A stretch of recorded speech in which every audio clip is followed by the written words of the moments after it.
है class, hope you are doing well. So आज से हम लोग बेटा क्लास 12th मैथमेटिक्स का रैपिड रिवीजन सीरीज स्टार्ट कर रहे हैं फॉर बोर्ड्स 2026 के लिए।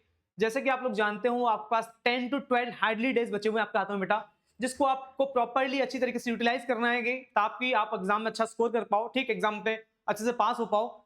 सो आपके प्रिपरेशन को बूस्ट करने के लिए बेटा हम ये रैपिड रिवीजन सीरीज स्टार्ट कर रहे हैं।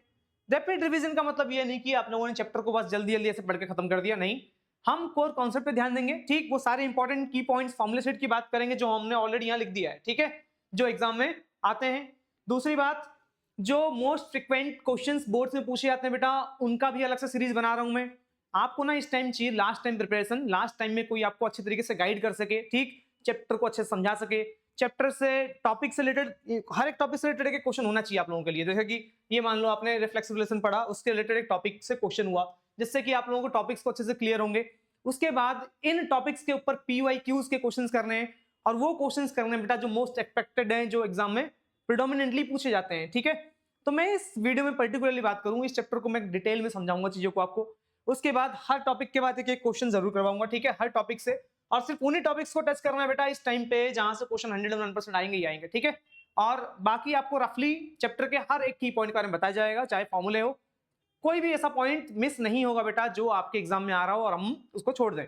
सेकंड थिंग, ये जो भी आप पढ़ रहे हो बेटा, ये पूरा PDF आपको हमारे टेलीग्राम चैनल पे कंप्लीटली फ्री एक्सेस मिलेगा, ठीक, जाओ आप ज्वाइन करो, लिंक मैं डिस्क्रिप्शन में डाल दूंगा, वहां से आप PDF को कंप्लीटली फ्री एक्सेस कर सकते हो। और इसके बाद हम बेटा आगे बात करें, इसके बाद हम आगे बात करें कि इस चैप्टर, देखो ये जो चैप्टर है ना बेटा, बड़ा स्कोरिंग चैप्टर है, ठीक है, इजीली आप इसमें मार्क्स ला सकते हो, ठीक है, इजीली आप इस चैप्टर में मार्क्स स्कोर कर सकते हो।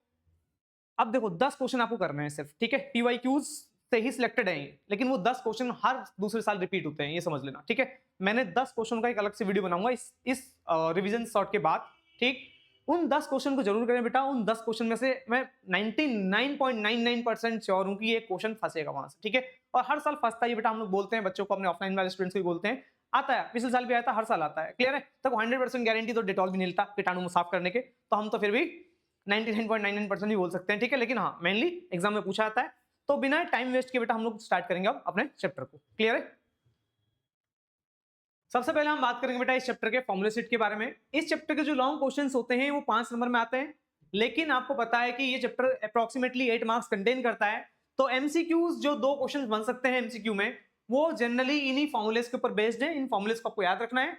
आने वाले टाइम में मैं इसी वीडियो में बताता रहूंगा कि ये क्या क्या फॉर्मूलेस हैं और कैसे कैसे आपको यूज करना है, बट इन फॉर्मूलेस को आपको याद रखना पड़ेगा। जैसे कि लास्ट टू लास्ट क्वेश्चन आ गया, क्या total number of reflexive relation कितने होते हैं किसी सेट में, तो फॉर्मूला ये रहा 2n² - n। तो ये फॉर्मूलेज आपको याद होने चाहिए, क्लियर। तो वहां से आप 1-2 नंबर आराम से स्कोर कर सकते हो, जो MCQ में हर साल पूछा जाता है। तो सबसे पहला टॉपिक जो है हमारा बेटा वो है रिफ्लेक्सिव रिलेशन। रिफ्लेक्सिव रिलेशन क्या होता है इसको समझेंगे फटाफट।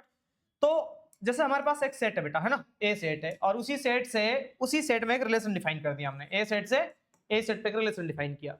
अगर A सेट के अंदर 3 एलिमेंट है 1 2 3, और A सेट में भी 1 2 3 है, क्लियर है। तो A सेट से उसी सेट पे एक रिलेशन डिफाइन है A to A। अब एलिमेंट्स हैं 1 2 3। अब अगर रिलेशन के अंदर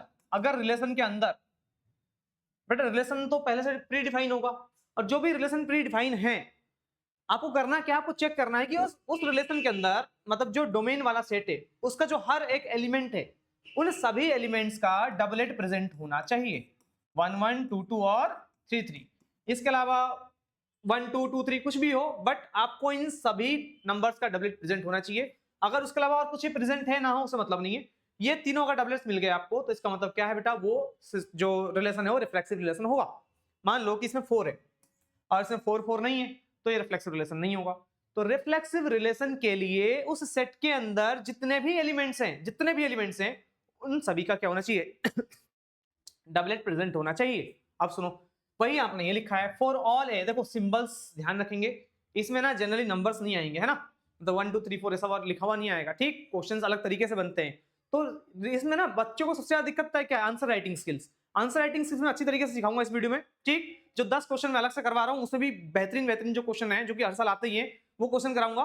उन दोनों वीडियोस को देखना, इस वीडियो को और उस वीडियो को देख लेना बेटा, ठीक। इस चैप्टर में आप आंसर राइटिंग भी अच्छी तरीके से सीख जाओगे। सो मैं कह रहा हूं कि अब उसने आपको ऐसे भी लिखना है भी एग्जाम में, for all A belongs to A. ये ए का मतलब पता क्या है, ये स्मॉल ए इस ए सेट के अंदर जितने भी एलिमेंट्स ना उसको रिप्रेजेंट कर रहा है। तो 1 2 3 4 जो भी है उसको रिप्रेजेंट कर रहा है।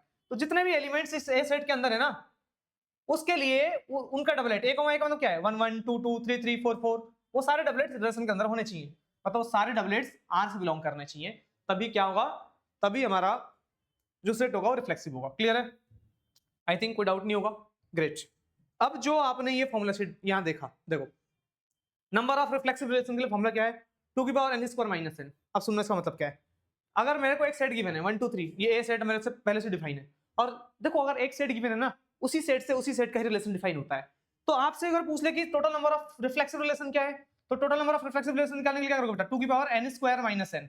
अब ये n है क्या, बेसिकली n है इस सेट के अंदर के एलिमेंट्स, तो इस n सेट के सेट के अंदर 3 एलिमेंट्स है, तो n कितना होगा 3 हो गया, तो 2 की पावर 3 का स्क्वायर माइनस 3, तो 2 की पावर 3 का स्क्वायर कितना होगा 9 माइनस 3 कितना आएगा बेटा, 2 की पावर 9 में से 3 गया तो क्या बचेगा, 9 में से 3 गया तो 6 बचेगा। क्लियर? तो 9 में से 3 गया तो बेटा 6 बचेगा, 2 पावर 6 कितना हो जाएगा, तो 2 2 4 2 8 16 32, ठीक, और 64, तो 64 रिफ्लेक्सिव रिलेशंस इसके बन सकते हैं।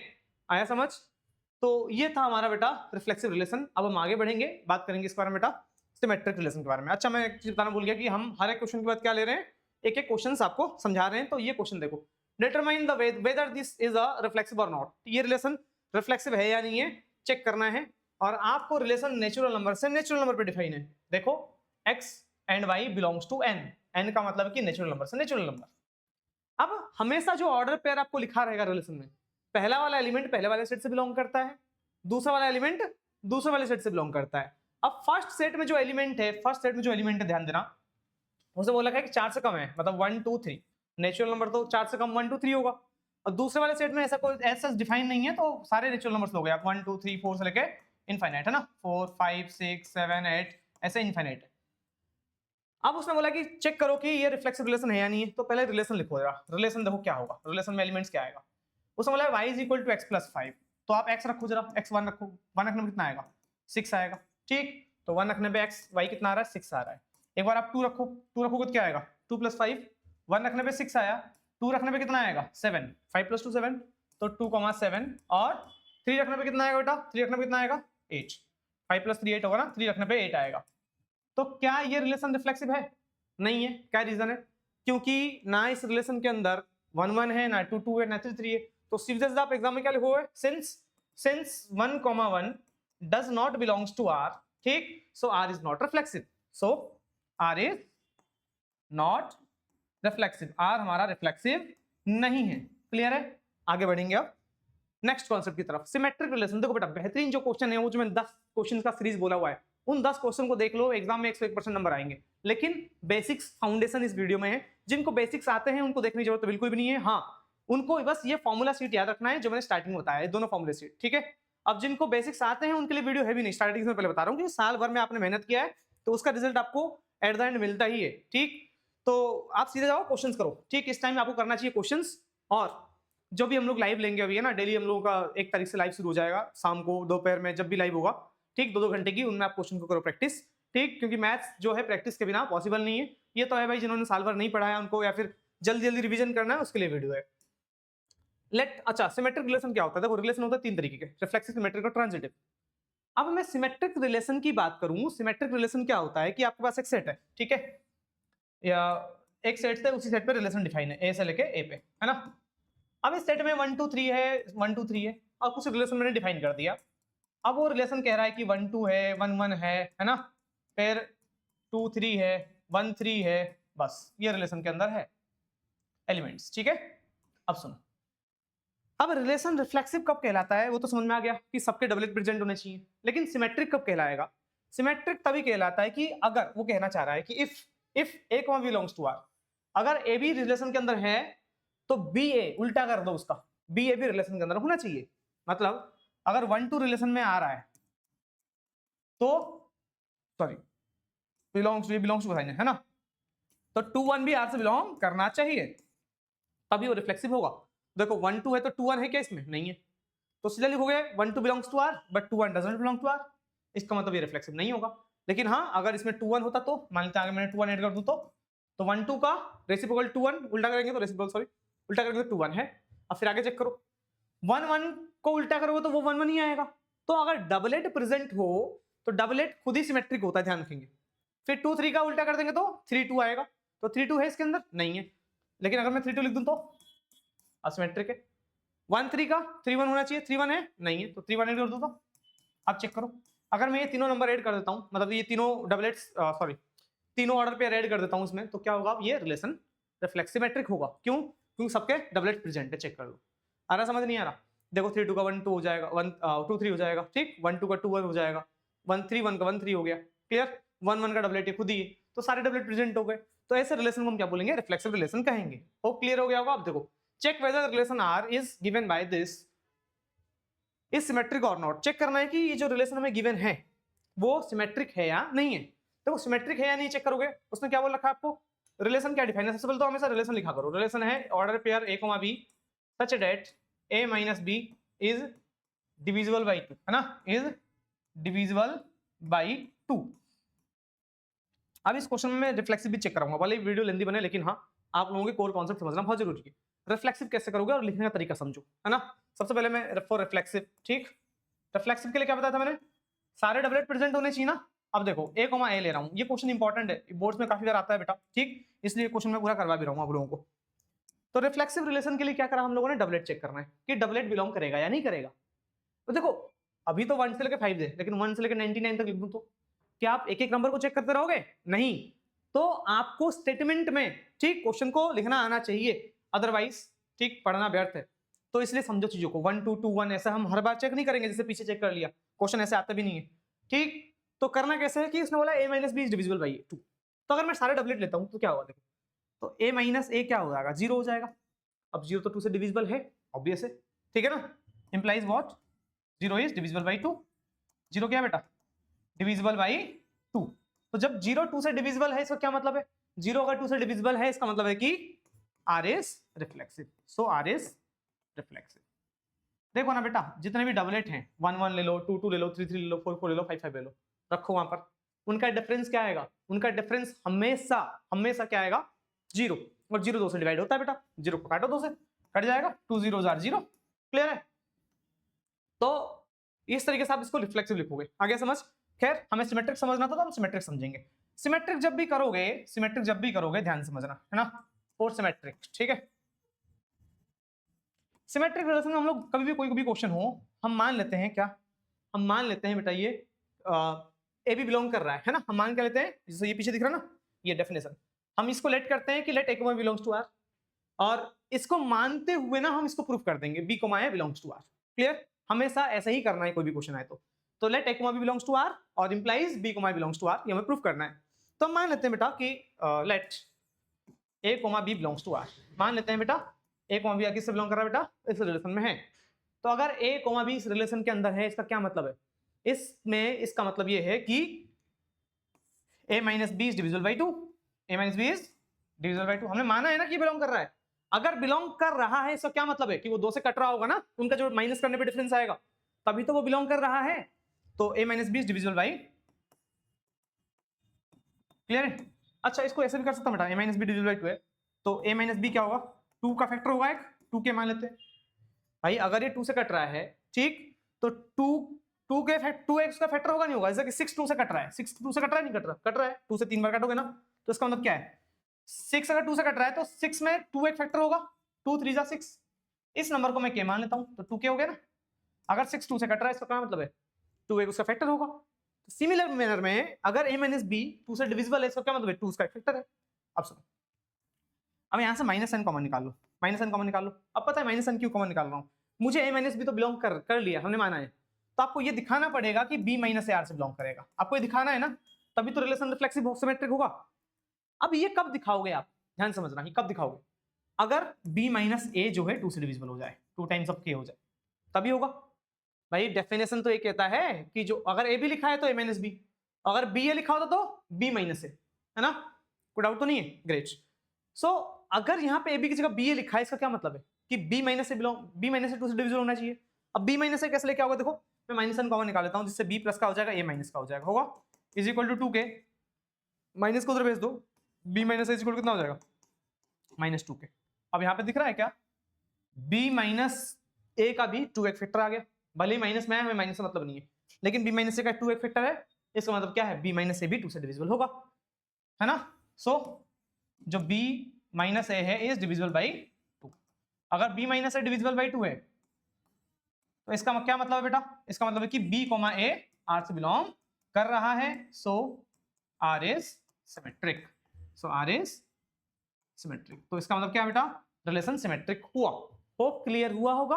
अब हम आगे बढ़ेंगे, ठीक। जिसको नहीं आया बेटा थोड़ा सा बैक करके देखो, आपको इस टाइम क्वेश्चनों की प्रैक्टिस की नीड है, ठीक। जो 10 क्वेश्चन करवाऊंगा बेटा उसको जरूर कर लेना, बिना देखे करना है, ठीक, मतलब समझने के बाद।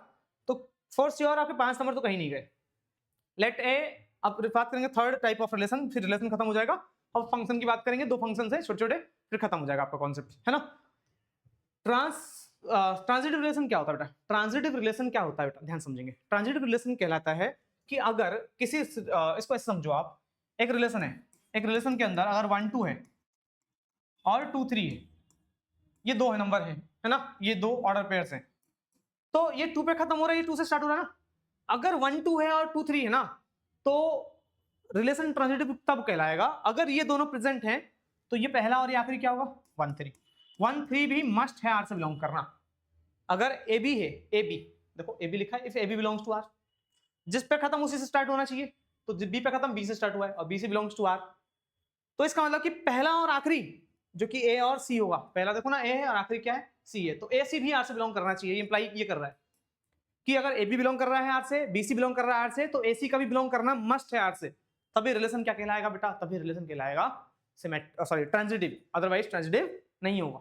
तो आया समझ नहीं है, तो अगर 1 2 है 2 3 है और, तो इसका मतलब 2 3 बिलोंग करना चाहिए। अगर 2 3 बिलोंग कर गया, इसका मतलब ये ट्रांजिटिव क्या है, होगा। क्लियर है, कोई डाउट तो नहीं है। अब सुनो, अगर नहीं करता और बिलोंग नहीं करता तो ट्रांजिटिव नहीं होगा, और बिलोंग करता ट्रांजिटिव होगा। अब ये तो था स्टेटमेंट, ठीक है ना। If A B belongs to R, B C belongs to R, implies A comma C must be belongs to R. अब इसके ऊपर ना एक छोटा सा क्वेश्चन लो, मतलब रफली देखो, चेक करो कि कौन सा ट्रांजिटिव है कौन सा ट्रांजिटिव नहीं है। तो सबसे पहले बात करेंगे पहले वाले के बारे में। देखो बेटा, देखो 1 1 है, 1 और 1 3 है, देखो 1 पे खत्म और 1 से स्टार्ट है, तो इसका मतलब क्या होगा, पहला और आखिरी। ए बी है, बी सी है, तो ए सी होना चाहिए, 1 3 होना चाहिए। 1 3 है क्या, चेक करो इसमें, 1 3 है, ये रहा 1 3 खुद ही है ना, चलेगा। अब देखो 1 पे खत्म ये है और 1 से स्टार्ट और कोई है, 1 से स्टार्ट और कोई नहीं, छोड़ो। फिर 1 3 पे खत्म है, 3 से स्टार्ट देखो ये है, तो 1 3 और 3 1, तो 1 1 होना चाहिए, तो 1 1 है क्या, 1 1 ये रहा, चलेगा। अब आगे बढ़ो, ठीक, एक एक करके सब चेक करना है आपको। देखो 3 पे खत्म है और तो 3 से कोई स्टार्ट नहीं है, ये रहा, तो 1 3 है और 3 3 है, 1 3 है और 3 3 है, तो 1 3 भी होना चाहिए, पहला और आखिरी।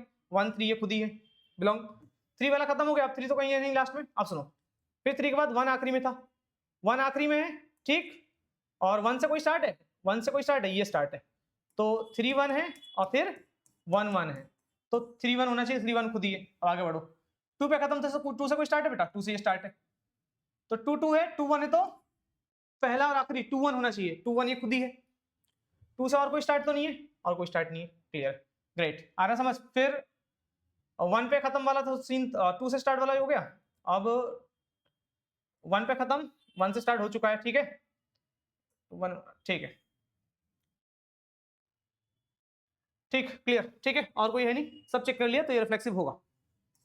तो समझा कि ट्रांजिटिव और नॉट चेक करना है, तो पहला ट्रांजिटिव है, दूसरा देखो, दूसरा होगा क्या, नहीं होगा, क्यों बता दो, ये 1 पे खत्म, ये 1 से स्टार्ट है, तो 3 1 ए बी है, बी सी है, तो ए सी 3 3 होना चाहिए, 3 3 है इसके अंदर, 3 3 नहीं है, देखो ना बेटा, 3 1 है और 1 3 है, तो 1 पे खत्म 1 से स्टार्ट, तो 3 3 भी तो होना चाहिए, 3 3 है इसके अंदर, नहीं है, तो ये ट्रांजिटिव नहीं होगा। अब लास्ट हम चेक करेंगे, ये 1 3 है 3 3 है, तो 1 3 होना चाहिए ना, पहला और आखिरी, तो 1 3 है क्या, 1 3 है, ये खुद ही है ना, तो इसका मतलब क्या है, ये भी ट्रांजिटिव होगा। तो ये ट्रांजिटिव होगा, ये वाला ट्रांजिटिव नहीं होगा, और ये ट्रांजिटिव होगा। तो इस तरीके से हमने चेक किया कि कौन सा रिलेशन ट्रांजिटिव है या नहीं है। आगे बढ़ेंगे, अब नेक्स्ट टॉपिक की बात करेंगे। इक्विवेलेंस रिलेशन क्या होता है, ऐसे रिलेशन बेटा जो तीनों ही हो, रिफ्लेक्सिव भी हो, सिमेट्रिक भी हो और ट्रांजिटिव भी हो, ऐसे रिलेशन को हम क्या कहते हैं बेटा, इक्विवेलेंस रिलेशन कहते हैं, ध्यान रखेंगे, क्लियर। इसके बाद ना बेटा इक्विवेलेंस क्लास की बात करते हैं। इक्विवेलेंस क्लास ना जनरली बच्चों को समझ में नहीं आता, ठीक, क्योंकि लेकिन बोर्ड्स में जो इक्विवेलेंस क्लास के ऊपर क्वेश्चन बनेगा, तो इक्विवेलेंस क्लास समझो क्या होता है कि इक्विवेलेंस क्लास क्या, ध्यान समझना, इसको मैं ना एग्जांपल समझाऊंगा, ठीक है, स्टेटमेंट ऊपर लिखा हुआ आप लोग पढ़ लो, बट एग्जांपल समझ में आ जाएगा। लेट्स से एक ए सेट है, पहली बात तो ध्यान रखेंगे, इक्विवेलेंस क्लास तभी निकालोगे जब रिलेशन इक्विवेलेंस रिलेशन हो, मतलब कोई भी रिलेशन अगर सिमेट्रिक है, रिफ्लेक्सिव है, ट्रांजिटिव है, तभी वो इक्विवेलेंस रिलेशन कहलाएगा और तभी उसका इक्विवेलेंस क्लास भी एग्जिस्ट करेगा। क्लियर? अब किसी भी एलिमेंट का इक्विवेलेंस क्लास कैसे निकालते हैं, जैसे ये क्वेश्चन हुआ, लेट दिस इक्वल दिस, ठीक है, divisible by 2, then equivalence class of 7 is, ठीक है, 7 का इक्विवेलेंस क्लास क्या होगा? अभी जो रिलेशन आपको गिवन है ना बेटा, ये श्योर है कि इक्विवेलेंस रिलेशन है, ठीक है, तभी आपसे इक्विवेलेंस क्लास पूछा गया है। अब ना इक्विवेलेंस क्लास में करना क्या है, देखो x y है, तो जो y है ना ये 7 हो जाएगा, y हमारा दूसरा वाला नंबर 7 होगा, जिसका आपको इक्विवेलेंस क्लास निकालना है, वही लिख रखा है x y। क्लियर है? कोई डाउट तो नहीं है? a अगर इक्विवेलेंस क्लास है तो अब करना क्या है कि अब x, मतलब कि ये कहना चाह रहा है कि ऐसे पेयर ऑफ एलिमेंट्स लो, या आप ऐसा समझो कि x आप क्या क्या रख सकते हो यहाँ पर जो इसके डेफिनेशन सेटिस्फाई कर दे। मतलब ये बताओ कि x क्या रख सकते हैं कि ये 2 से डिविजिबल हो जाए, x क्या रख सकते हैं कि जिससे क्या हो, जो भी आंसर आया ना इनका डिफरेंस, ये जो डिफरेंस आया है वो 2 से डिविजिबल हो जाए। तो आप क्या करोगे, सबसे पहले आपको 1 से लेकर 10 तक दे रखा है, तो जैसे मैं 1 रखता हूं तो 1 - 7 कितना आएगा, 1 - 7 कितना आएगा, -6 का मोड 6, 6 तो 2 से कटेगा ना, तो देखो, तो रखने को मैं यहाँ क्या रख सकता हूँ बेटा, मैं पहले 1 रख सकता हूँ, फिर 2 रख सकता हूँ, क्या 2 - 7 5 आएगा, 5 2 से डिविजिबल नहीं है, 3 रखूंगा, 3 और 4 कितना हो जाएगा, 3 में से 7 गया तो 4 बचेगा, तो 3 रख सकता हूँ, और क्या रख सकता हूँ, 4 रख सकता हूँ, क्या 4 - 7 3 आएगा नहीं, 5 रख सकता हूँ, 5 रख सकता हूँ, डिफरेंस 2 आएगा, कट जाएगा 2 से, 6 रख सकता हूँ, नहीं, 6 - 7 कितना आएगा, 1, 1 2 से कटेगा नहीं, 7 रख सकता हूँ बेटा, 7 - 7 0 आएगा ना, 0 तो सबसे कट सकता है, 2 से भी कटेगा, तो 2 क्या रख सकता हूँ, 7 रख सकता हूँ, फिर 8 नहीं रख सकता, 9 में 7 गया तो 2 रख सकता हूँ 9, और 10 नहीं रखता क्योंकि 10 में 7 गया तो क्या बचेगा, 10 में से 7 गया तो 3 बचेगा, 3 2 से डिविजिबल नहीं है, तो इसका मतलब क्या है, जो भी आपने 7 का इक्विवेलेंस क्लास निकाला ना वो क्या हुआ, 1 3 2 7 9। क्लियर है? 3 रखा था ना, पहले 2 रखने चाहिए तो आगे पीछे हो गया, 2 रखने पे 2 - 7, एक सेकंड गड़बड़ कर देगा, 3 रखा, 3 रखने पे कितना आया, 4 3 7, ठीक है, 4 रखने पे नहीं, 5 रखने पे 5 रखूंगा ना, 2 नहीं होगा, 5 होगा यहाँ पे, ये गलती से मैंने 5 लिख दिया। क्लियर है? 2 रख देता, सॉरी, आगे बढ़ूं। तो इक्विवेलेंस क्लास का मतलब यही हुआ बेटा कि एक ऐसा, वो सारे एलिमेंट्स का सेट बताना है, वो सारे एलिमेंट का सेट बताना है, उसने रखा ऑलरेडी, ठीक है ना, then set of all element, those elements जो कि गिवन रिलेशन में ना, ठीक, जो भी गिवन रिलेशन में डेफिनेशन सेटिस्फाई कर पाए, ठीक, या जो एलिमेंट बाकी सारे एलिमेंट्स के साथ एसोसिएट हो जाए गिवन रिलेशन के अंदर, उसको हम क्या बोलते हैं बेटा, इक्विवेलेंस क्लास बोलते हैं। आ गया समझ? तो ये सारे एलिमेंट्स का सेट हो गया जो कि जिन सबको यहाँ पे पुट करने पे ना वो इस गिवन डेफिनेशन को सेटिस्फाई कर देगा। आगे बढ़ेंगे आप नेक्स्ट क्वेश्चन कॉन्सेप्ट की तरफ। क्वेश्चन क्या है देखो जरा, ये भी एक इंपॉर्टेंट क्वेश्चन है बेटा। ये क्वेश्चन देखो, ऐसे क्वेश्चन ना मॉड्यूलस वाले पहले से बोर्ड्स में प्रीडोमिनेंटली पूछे जाते हैं, ध्यान रखना, प्रीडोमिनेंटली पूछे जाते हैं ऐसे क्वेश्चन। एक ए सेट है, एलिमेंट्स रखा 0 से 12 और रिलेशन ये है कि a - b divisible by 4 is an equivalence relation, also right the equivalence class of 2। तो चेक करो कि ये इक्विवेलेंस रिलेशन है या नहीं है, ठीक है, चेक करना है, प्रूफ करना है, सो डेट, हाँ, तो हमें शो करना है कि इक्विवेलेंस रिलेशन है, उसके बाद हमें इक्विवेलेंस क्लास निकालना है, ठीक। तो सबसे पहले हम बात करेंगे फॉर रिफ्लेक्सिव, ठीक है, चेक करेंगे फॉर रिफ्लेक्सिव रिलेशन, है ना। रिफ्लेक्सिव हम क्या चेक करेंगे बेटा, a, r से बिलोंग करना चाहिए, तो चेक करते हैं a, r से बिलोंग कर रहा है या नहीं कर रहा। अब a, के लिए क्या होना चाहिए, मोड में उसने बोला है कि a - b, b की जगह तो a है ना, इनका डिफरेंस 0 आ गया, और 0 तो 4 से डिविजिबल होता है, तो इसका मतलब क्या है, 0 which is divisible by, which is divisible by 4, है ना, जो कि 4 से डिविजिबल है। इसका क्या मतलब है, so r is what, reflexive, ठीक है। ताबिल हुए, therefore a, i belongs to r, है ना, सो r इज रिफ्लेक्सिव, इस तरह से लिखना है आपको, सो r इज रिफ्लेक्सिव, तो r क्या बेटा, रिफ्लेक्सिव होगा। क्लियर है, ग्रेट। अब रिफ्लेक्सिव रिलेशन के बाद नेक्स्ट हम बात करेंगे इस बारे में, सिमेट्रिक के बारे में, ठीक है। अब चेक करना है सिमेट्रिकनेस, ये सिमेट्रिक रिलेशन है या नहीं है ना, और सिमेट्रिक रिलेशन, ठीक है। सिमेट्रिक रिलेशन की अगर मैं बात करूं, रिलेशन सिमेट्रिक होगा या नहीं होगा, उसके लिए हम क्या करते हैं, हम कंसिडर करते हैं कि a, b बिलोंग कर रहा है आर के, और हमको b, a भी आर से बिलोंग करके दिखाना है। देखो बेटा, ये 0 से 12 तक है, एक एक नंबर में चेक नहीं करूंगा, 1 1 2 2 3 3 4 4 5 5, भाई सारे डबलेट चेक करते रहोगे क्या। हमने सिंपल से क्या कॉन्सेप्ट पकड़ा कि जितने भी डबलेट होंगे उन सबका डिफरेंस 0 आएगा, और 0 4 से डिविजिबल है, तो इसका मतलब कि सारे डबलेट बिलोंग करेंगे, तो एक एक करके चेक नहीं करना है, तो इसलिए बोलो आंसर फ्रेमिंग पे ध्यान देंगे आप, ठीक है। सिमेट्रिक रिलेशन की अगर मैं बात करूं, सिमेट्रिक रिलेशन क्या होता है, ठीक, हम मान लेंगे let A comma B R से बिलोंग कर रहा है, मान सकते हैं ना। तो अगर ए कोमा बी आर से बिलोंग करेगा, इसका क्या मतलब है भाई, अगर हमने माना है ये बिलोंग कर रहा है रिलेशन, तो इसका मतलब ये है कि ये 4 से डिविजिबल होगा। क्लियर? तो इसका मतलब क्या है, implies what, A minus B का जो मोड है is what is equal to 4 times of क्या लिख सकता हूं बेटा भाई, ये 4 से डिविजिबल है ना, इसका मतलब क्या है कि 4 उसका फैक्टर होगा, जो कि मैंने पिछले वाले क्वेश्चन में समझाया था। तो 4 उसका फैक्टर होगा, और ऐसे क्वेश्चन आते भी हैं बार बार, इसलिए मैंने समझा भी रहा हूं बार बार। तो 4 से डिविजिबल होगा। अब एक काम करो, हमें ना ए कोमा बी तो हमने मान लिया कि बिलोंग कर रहा है आर से, तो मुझे बी कोमा ए भी दिखाना है बिलोंग कर रहा है। अब बी कोमा ए आर से बिलोंग कब करेगा, बी कोमा आर से बिलोंग कब करेगा, जब बी माइनस ए का जो मोड हो वो भी किससे डिविजिबल हो, वो भी 4 से डिविजिबल होना चाहिए। तो बी कोमा ए का मोड 4 से डिविजिबल कब होगा बेटा, जब बी कोमा ए का जो मोड है वो 4 टाइम्स ऑफ हो जाए के बराबर, यही होना चाहिए। अब सुनो, तो इसका क्या मतलब है कि जो माइनस साइन अंदर कॉमन निकाल रहा हूं, देखो क्या होगा उससे, बी प्लस का हो जाएगा, ए माइनस का हो जाएगा। क्लियर है? 4 टाइम्स ऑफ के, माइनस का जो मॉड्यूलस है वो पॉजिटिव हो जाएगा फिर से, तो ये आएगा मोड में बी माइनस। तो इसका मतलब क्या है, मोड में बी माइनस ए जो है वो उसका फैक्टर आ गया 4। अब मोड बी माइनस ए का मतलब क्या है बेटा, बी कोमा ए, तो बी कोमा ए में 4 एक फैक्टर आ गया, तो इसका मतलब बी कोमा ए भी 4 से डिविजिबल होगा। इसका मतलब क्या है, therefore B comma A belongs to R. ठीक है, so R is symmetric. Clear है बेटा, कोई डाउट तो नहीं है? तो आर हमारा सिमेट्रिक होगा। पीडीएफ में आपको टेलीग्राम चैनल में मिल जाएगा, मैंने आपको बता रखा है, कोई टेंशन वाली बात नहीं है, बस आराम आराम से चीजों को समझो। क्लियर? समझना है भाई, कोशिश करो बेटा कि आप लोग बिना देखे इनको लिख पाओ। क्लियर? क्योंकि मैथ्स में भाई मैं कितना भी बोल दूं, ठीक भाई, बच्चा एग्जाम हॉल में जाकर ब्लैंक हो जाता है, वीडियो देख के जाओगे तो नहीं कर पाओगे कुछ भी, गारंटीड कह रहा हूं बेटा। मैं अपने टाइम पे खुद ऐसी चीजें कर चुका हूं, लाइक वीडियो तो नहीं देखा, लेकिन हाँ कॉपीज में सॉल्यूशन देख ले, समझ में आ गया। ठीक, जैसे आप सॉल्यूशन देख के समझ रहे हो, उसके बाद खुद प्रैक्टिस नहीं किया, आप भूल गए, लिख के ले लो बेटा, भूल जाओगे। ठीक, इन क्वेश्चनों को बिना देखे प्रैक्टिस करोगे, बात मानोगे तो बढ़िया, नहीं मानोगे तो अपने लिए, हमें क्या करना है, बट चीजों को ध्यान समझना। इसके बाद मैं बात करूं रिफ्लेक्सिव हो गया, सिमेट्रिक हो गया, ट्रांजिटिव की बात करेंगे, है ना। नेक्स्ट क्या हमारा ट्रांजिटिव रिलेशन। ठीक,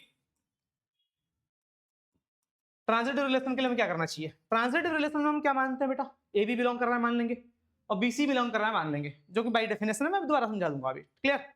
तो हम मान लेते हैं बेटा, क्या हम मान लेते हैं, let A comma B belongs to R and B comma C belongs to R. तो बेटा ट्रांजिटिव रिलेशन मैंने क्या समझाया था, अगर ए बी बिलोंग कर रहा है और बी सी बिलोंग कर रहा है तो ए सी का बिलोंग करना जरूरी है। क्लियर?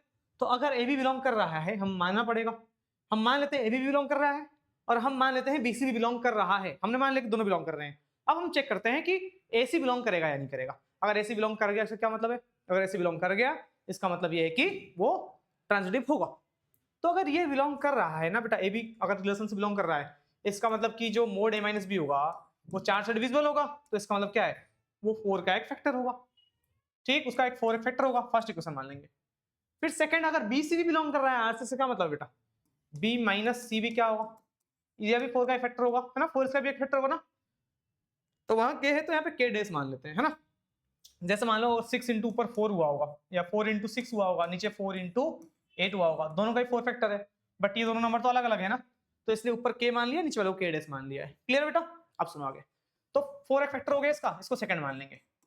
तो ये तो हमने माना कि बिलोंग कर रहा है, ठीक। और हमें क्या दिखाना है बेटा, हमें दिखाना है कि ए कोमा सी आर से बिलोंग कर रहा है, और ए कोमा सी आर से बिलोंग कब करेगा, जब मोड ए माइनस सी क्या हो, वो 4 टाइम्स कुछ फैक्टर हो, के डबल डेस कुछ भी मान लेंगे उसको। तो अगर ये आपको दिख जाए, इसका मतलब क्या है कि ये बिलोंग करेगा, तो ये लेके आना हमें। तो कैसे लाओगे, ध्यान समझना। अब मैं क्या कर रहा हूँ, फर्स्ट और सेकंड इक्वेशन को ऐड कर देता हूँ, mod A minus B plus mod B minus C is equal to 4k plus 4k dash. ठीक है, मोड में आपको पता है ना, दो जब जोड़ते हो ना, ऐसे तो इनइक्वलिटी रखता है, बट डायरेक्टली अभी जोड़ दो आप, तो mod A minus B plus B minus. Clear है, कोई डाउट तो नहीं है? तो इन दोनों को हमने जोड़ा, तो A minus B plus B minus C पूरे मोड लगा दो, इज इक्वल टू, यहाँ से 4 कॉमन निकाल लो बेटा, 4 कॉमन निकाल दो तो k प्लस k डैश हो जाएगा। अब b से b कट गया, क्या बचा, mode A minus C. Mode A minus से क्या हो गया, 4 इंटू के प्लस के डैश। तो आपको क्या दिख रहा है, मोड ए माइनस सी जो है उसमें 4 एक फैक्टर आ गया भाई, 4 इंटू समथिंग है ना, तो 4 एक फैक्टर है या नहीं है, तो इसका मतलब क्या है, देयरफॉर ए कोमा जो सी है ना इज डिविजिबल बाई 4। ठीक है, ये 4 से डिविजिबल है, इसका मतलब क्या है बेटा, इसका मतलब कि a, c, so a, c belongs to R, इसका मतलब R है सिमेट्रिक, सॉरी ट्रांजिटिव। तो ये रिफ्लेक्सिव भी हुआ, ये सिमेट्रिक भी हुआ और ये ट्रांजिटिव भी हुआ। तो इस रिलेशन को हम कह सकते हैं क्या है, ये इक्विवेलेंस रिलेशन है, कोई डाउट तो नहीं है। अब इक्विवेलेंस क्लास ऑफ टू का इक्विवेलेंस क्लास क्या है, ठीक है, टू का इक्विवेलेंस क्लास क्या है, ध्यान समझना। टू का इक्विवेलेंस क्लास का मतलब समझ रहे हो, आपको निकालना है इक्विवेलेंस क्लास ऑफ टू, ठीक। इसका इक्विवेलेंस क्लास क्या होगा, तो ऐसे नंबर्स आप चूज करो जैसे कि मोड a माइनस बी है ना, a माइनस बी तो 2 हो गया ना, मोड a माइनस बी जो है this should be what, divisible by 4 है ना, मतलब 4 टाइम्स ऑफ के, यही तो होना चाहिए भाई। बाय डेफिनेशन आपको करना क्या है, वो सारे नंबर्स 2 से एसोसिएट कर दो जिससे वो डेफिनेशन को सेटिस्फाई कर दे।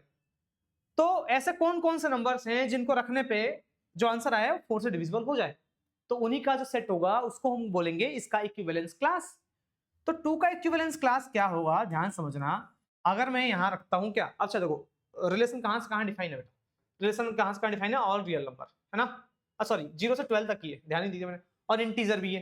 तो 0 से 12 तक में देख लो, 0 से 12 तक में देना, 0 से 12 तक है, मैंने ध्यान नहीं दिया। 0 से 12 तक में क्या होगा, 0 रखने पे 2 आएगा, 4 से डिविजिबल नहीं है क्योंकि 1/2 बच जाएगा ना। तो भाई मैं बोल रहा हूँ कि 0 माइनस 2 क्या आएगा, 2 आएगा, 2 को 4 से डिवाइड करो कितना आएगा, डेसिमल में आएगा ना, 1/2 फ्रैक्शन में नहीं लेंगे, तो 2 नहीं लेंगे तो क्या लेंगे, 0 नहीं लेंगे, 1 नहीं लेंगे, 2 नहीं लेंगे, 3 नहीं लेंगे, 4 नहीं, 5 नहीं होगा, 6 रखो, 6 में से 2 गया तो कितना आएगा, 6 में से 2 गया तो 4 आएगा, 4 से डिविजिबल है तो 6 लोगे, फिर 7 नहीं, 8 नहीं, 9 नहीं, ठीक है, 10 लेंगे, 10 में से 2 गया तो कितना आएगा, 10 में से 2 गया तो 8 4 से डिविजिबल है तो 6,8, क्योंकि हमें 10 तक ही लेना था आई थिंक क्वेश्चन में, 12 तक लेना है सॉरी, तो 11 12 रख के देख लो, 11 रखोगे तो क्या आएगा, 11 में से 2 गया तो 11 में से 2 गया तो कितना आएगा, 10 नहीं कटेगा, तो 12 माइनस 2 कितना आएगा, 10 नहीं कटेगा, तो बस इसके दो ही इक्विवेलेंस क्लास होंगे, इक्विवेलेंस क्लास के 2 एलिमेंट होंगे, 2 और 6 और 8, क्लियर है, होप क्लियर हो गया होगा, आगे बढ़ेंगे बेटा नेक्स्ट। सो नेक्स्ट हम बात करते हैं मैंने फंक्शन के बारे में, आपको पता है फंक्शन क्या होता है ना, बेसिक आपने डेफिनेशन पढ़ा हुआ है क्लास 11th में, तो इसके बारे में ज्यादा डिटेल में जाएंगे नहीं फंक्शन, तो मेनली हम बात करने वाले हैं टाइप्स ऑफ फंक्शन के बारे में, ठीक है, जो कि एग्जाम में क्वेश्चन पूछा जाएगा। टाइप्स ऑफ फंक्शन की बात करते हैं बेटा, फंक्शन होते हैं 2 तरीके के, एक होता है 1-1 फंक्शन, एक होता है ऑन टू फंक्शन, क्लियर। तो 1-1 फंक्शन क्या होता है इसको समझना ध्यान से,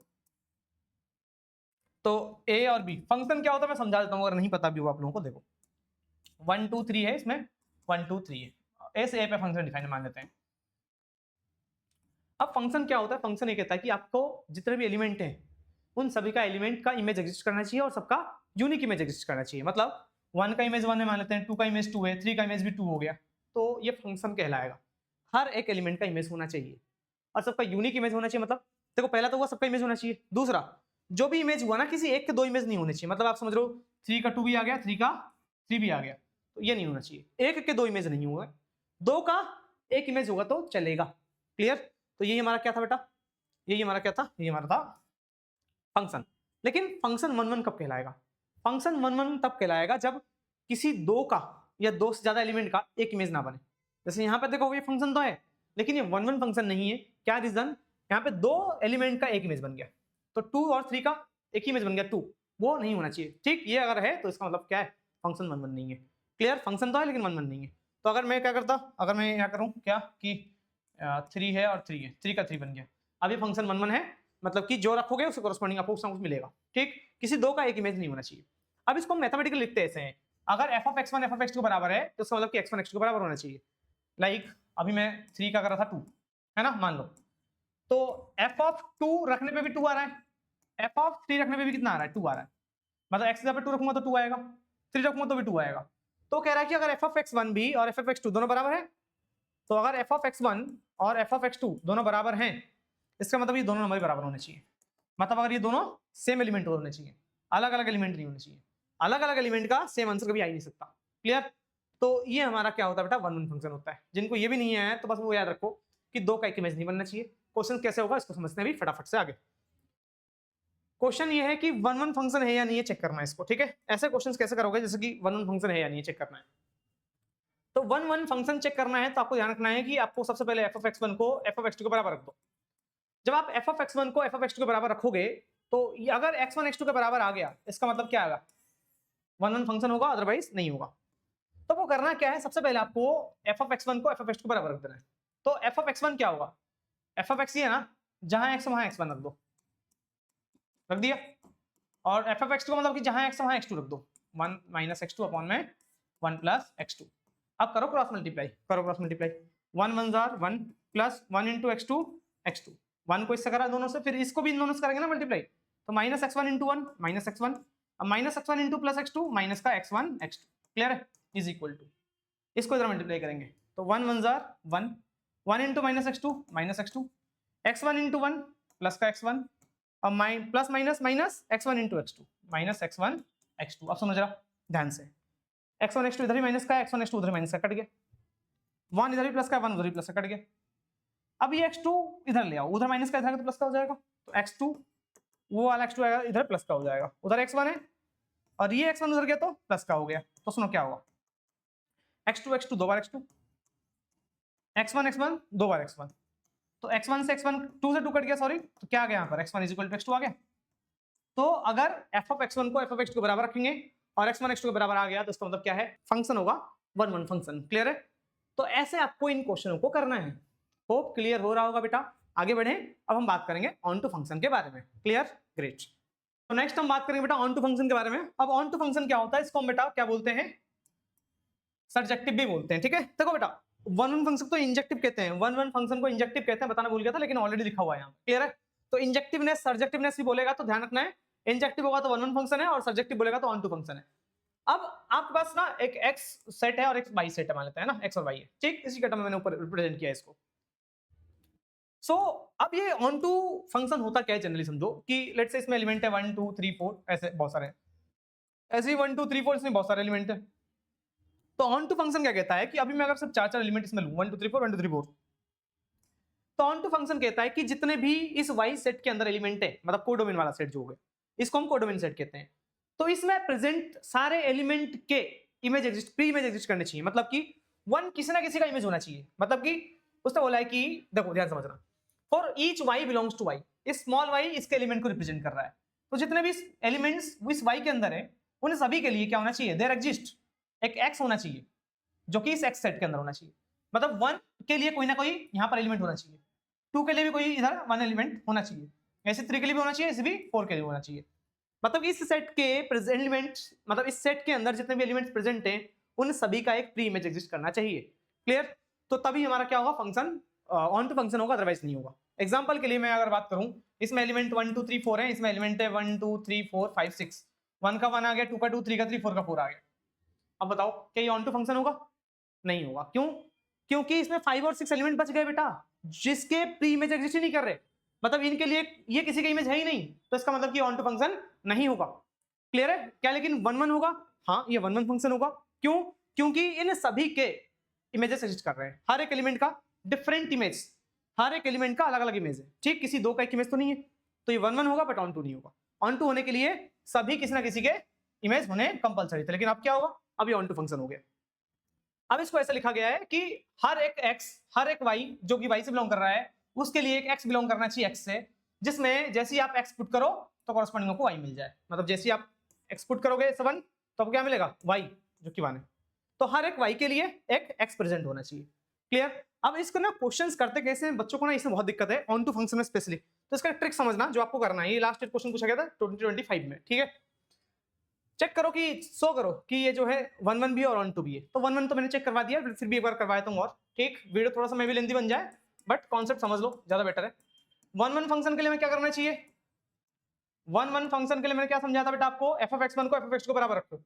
जैसे इक्वल रखेंगे तो क्या होगा, ध्यान समझना।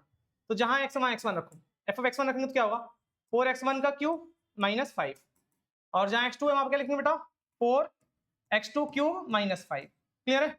अब सुनो बेटा, माइनस 5 इधर भी माइनस 5 इधर भी कट गया, क्या बचेगा, 4x1 cube is equal to 4x2 cube, 4 से 4 कट गया। अब यहाँ पे जब क्यूब हटेगा तो वहां क्यूब रूट चढ़ेगा ना, x2 का क्यूब रूट मतलब कि 1/3 होता है, पता है ना आपको। देखो बेटा अगर यहाँ स्क्वायर होता ना तो वो फंक्शन 1 1 नहीं होता। क्यों, क्योंकि जब स्क्वायर हटता है ना, जैसे x1 square equal to x2 square होता, तो स्क्वायर हटेगा ना तो प्लस माइनस में x2 आ जाएगा स्क्वायर में ना, ठीक, प्लस माइनस में वैल्यूज आते हैं। तो इसका मतलब कि x1 x2 के बराबर भी है और माइनस x2 के बराबर भी है, तो इस केस में क्या होगा बेटा, आपको 1 1 फंक्शन वो नहीं होगा, ध्यान रखना इस चीज का, ठीक है। बाकी मैं लॉन्ग वीडियो में करवा दूंगा अलग से। तो 3 से 3 कट गया, क्या आया x1 = x2, तो इसका मतलब क्या बेटा, फंक्शन 1 1 है, क्लियर है। अब ऑन टू चेक करने का सबसे बेस्ट तरीका ध्यान समझना, करना क्या आपको, फॉर ऑन टू है ना, for onto function check करना है इसको। सुनो, सबसे पहले ना आप एक काम करो, एक रफ वर्क करना है। रफ वर्क क्या करना है कि जो f of x है इसको y मान लो थोड़ी देर के लिए, रफ वर्क है ये, y = 4x³ - 5, यहां से ना x की वैल्यू निकाल लो, ठीक है। इस 5 को उधर ले आओ, y + 5 = 4x³, 4 को उधर भेज दो, y + 5/4 = x³, क्यूब हटेगा तो क्या आएगा, रूट चढ़ जाएगा, तो क्यूब रूट मतलब कि y + 5/4 इस पूरे की पावर 1/3 = x हो गया। अब सुनो, all for all y belongs to y, ठीक है। जैसे ऐसा हो ना, हमारा जो रिलेशन है वो कहां से, अच्छा r लिखा हुआ है यहाँ पर, जैसे x से y होता है ना हमारा रिलेशन, जो मैंने बाय डेफिनेशन को बताया, यहाँ पे x और y नाम बोल के r to r relation define है ना। तो जितने भी y हैं किसमें, इस y वाले सेट में, मतलब उस y की जगह r लिखा हुआ है, for all y belongs to r, ठीक।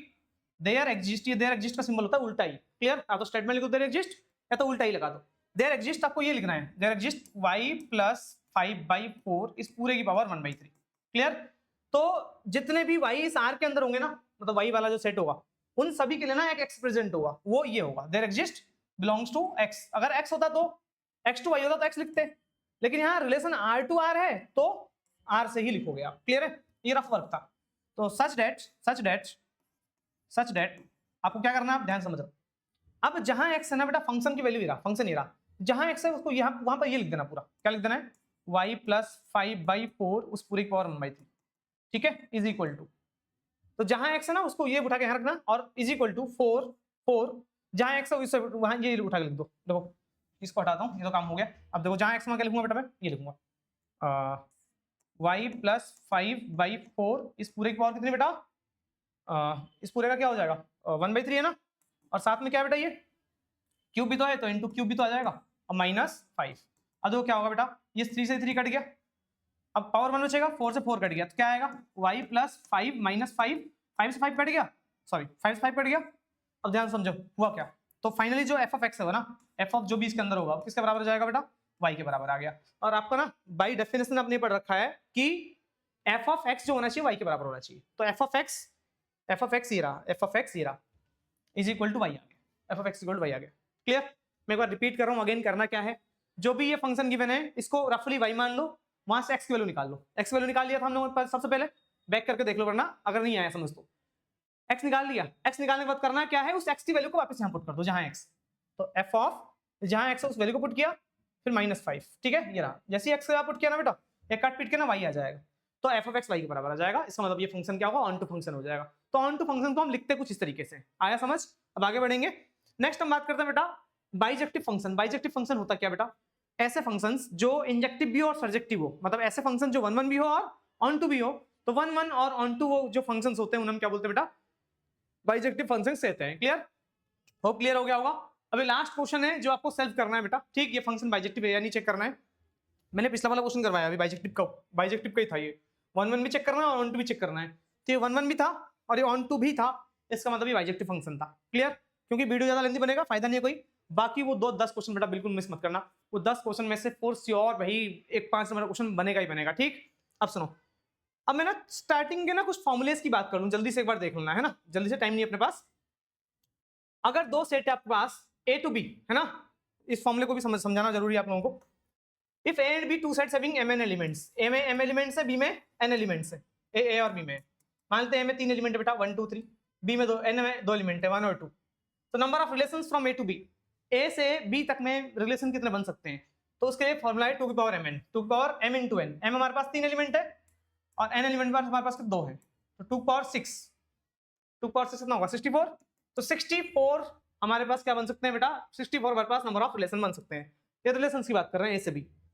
रिलेशंस के बाद ये समझ में आ गया। अब देखो second, total number of equivalence relation between two sets. इसके लिए ना एक बेल्स ट्रायंगल ट्रिक बता रहा हूं, उसको समझ लेना। जैसे मान लो आपके पास ए सेट से ए सेट पे ही, ए सेट में 1 2 3 एलिमेंट है, क्लियर, ए सेट से ए सेट पे रिलेशन डिफाइन है। अब इक्विवेलेंस रिलेशन के लिए करना क्या, आपको एक बेल्स ट्रायंगल याद रखना है, ट्रिक। इसमें 3 एलिमेंट है, देखो सबसे पहले 1 लिखो, इस 1 को नहीं, यहाँ पे कुछ भी हो हमें 1 लिखना है। ये 3 एलिमेंट्स है, हमें 3 रो बनाना है, तो बेल्स ट्रायंगल 1 के बाद 1 लिखो, उसके बाद 1 + 1 कर दो 2 रो हो गया। फिर तीसरा रो बनाना है, तीसरे रो में करना क्या है, क्या बेटा आपको करना क्या है, 2 को यहाँ लिख दो, इस 2 को यहाँ लिख दो, ठीक। फिर 2 + 1 3 हो गया, और 3 + 2 5 हो गया। तो 3 एलिमेंट्स है, तो 3 रो तक जाओ। तीसरे रो का जो लास्ट नंबर होगा वही हमारा total number of equivalence relation होगा। मतलब इसमें 5 इक्विवेलेंस रिलेशन बन सकते हैं। एमसीक्यू क्वेश्चन आएगा, आराम से करना। नहीं आया समझ तो पीछे करके देखो।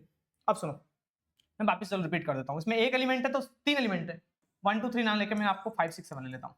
एक सबसे पहले 1 लिखना है, फिर 1 के नीचे 1 लिखो, 1 + 1 नीचे वाले ऊपर जोड़ो, 2 आएगा, आ गया। फिर तीसरा, इस 2 को इधर लिखो, 2 + 1 3, 3 + 2 5।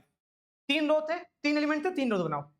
तीसरे रो का जो लास्ट होगा नंबर वही हमारा इक्विवेलेंस रिलेशन होगा। टोटल 5 होंगे।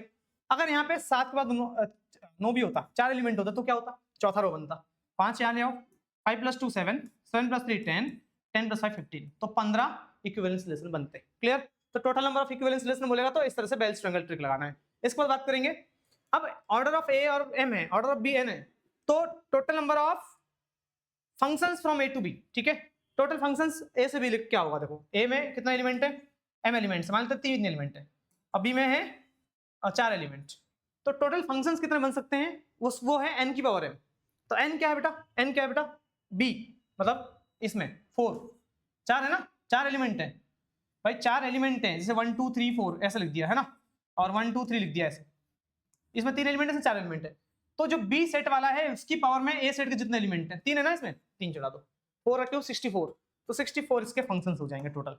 क्लियर है। ऐसे ही आपको बेटा ये ध्यान रखना है कि onto function 1 functions, number of 1 functions from A to B, ठीक है। कितने 1 फंक्शन होगा उसके लिए ये फॉर्मूला है। क्वेश्चंस में अलग वीडियो में करवा दूंगा। इसके बाद सिमिलरली ऑन टू फंक्शंस के लिए भी ये फॉर्मूला है हमारे पास, फिर 1 1 एंड ऑन टू फंक्शन दोनों के लिए फॉर्मूला है बेटा। रिफ्लेक्सिव रिलेशन का ये फॉर्मूला है, और सिमेट्रिक रिलेशंस के लिए टोटल ये फॉर्मूला है। तो ये हमारे बेटा कुछ इंपॉर्टेंट क्वेश्चंस थे और कॉन्सेप्ट था। होप क्लियर हो गया होगा। अब मिलते हैं बेटा नेक्स्ट वीडियो में।